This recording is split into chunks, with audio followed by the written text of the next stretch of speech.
so we build micro lists, which is targeting exactly what we want instead of just anything. If you want a certain area and you want to be an effective investor, just saying that you want to get anything in this town is not an effective investment strategy. Your financing or the way that you're set up or your expertise may not be ready for mixed use properties that fall in the same zone, or you may not want a two-bedroom house. You may only want three bedrooms up, or you may want houses where you can add value so you can get a better flip value. So the problem is that when people geographically just do marketing, you're sending a bunch of postcards that are useless.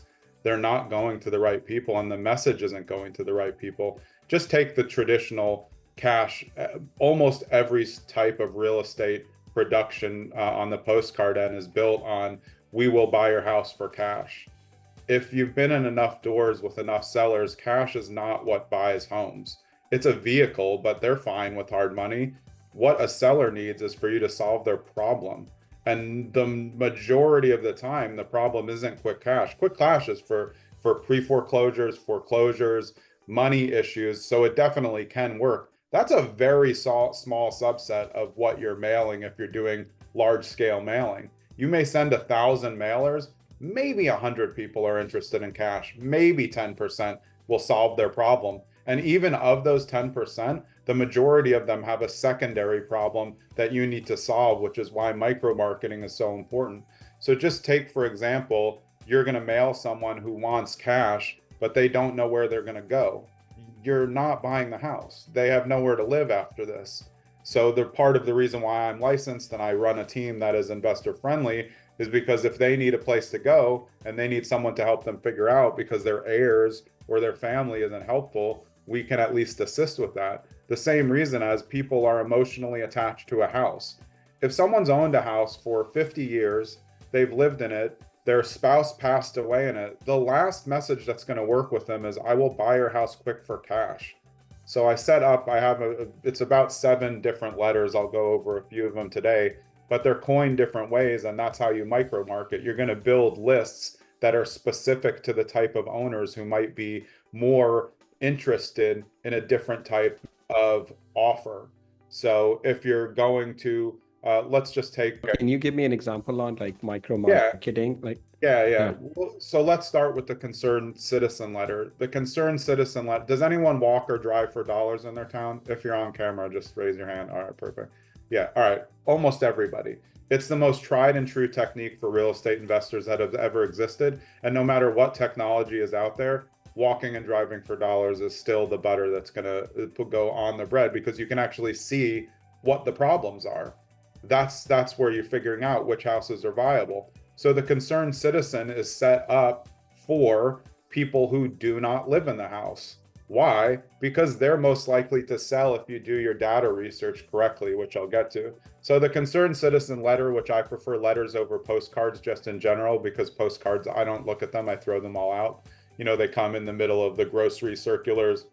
Letters are more likely to get open, and it's worth the extra spend. Even if you're using, modified handwriting, it's still more likely to get read over time.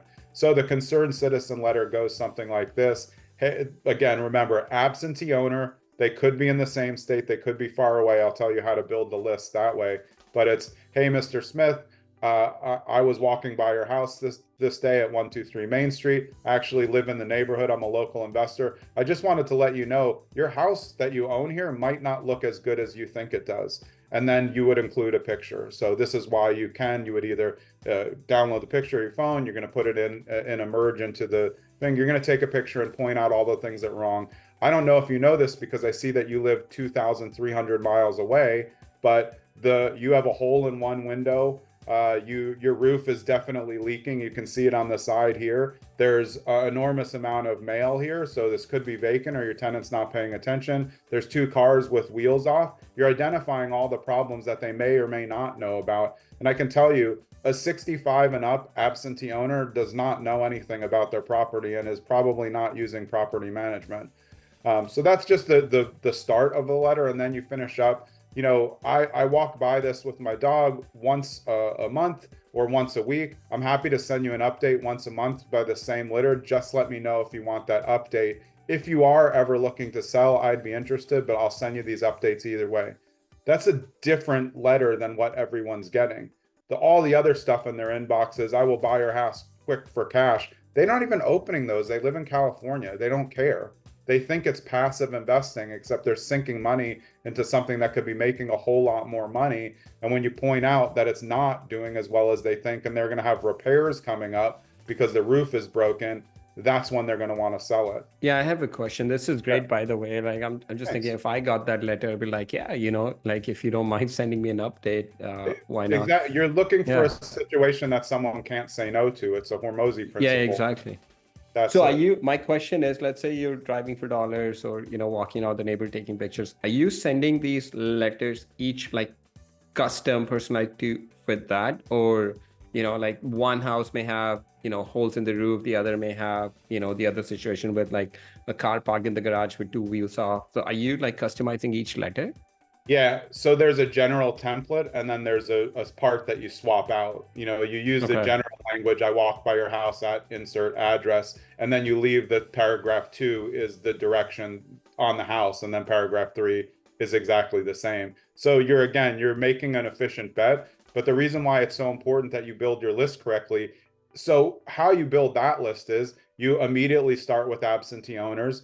And then I'll tell you how to scale that. But that can mean they just don't live in the residence. That's how the companies will identify absentee owner. That's great. But then if you really want to scale that, you want absentee owners who are 65 and up or 50 and up or have owned the place 10 or more years. You keep hedging to make a smaller list, and people make the mistake. Look, I mean, does anyone have like 10 grand a month to spend on mailing? If you do, spray and pray is fine, but I'd rather you not waste all the money.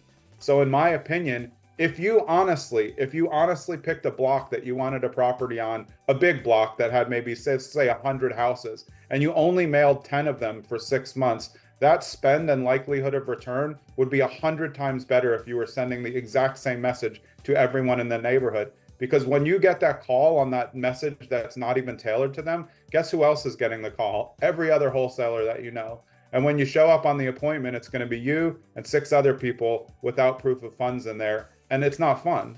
So I don't do that. I don't go on multi appointments. I only show up if it's just me. And when you tailor your letters that are different, they're like, I mean, they're opening them for a reason. When they open Right. one that sounds a little more personal, you're going to be there first and you'll be ahead of everybody else.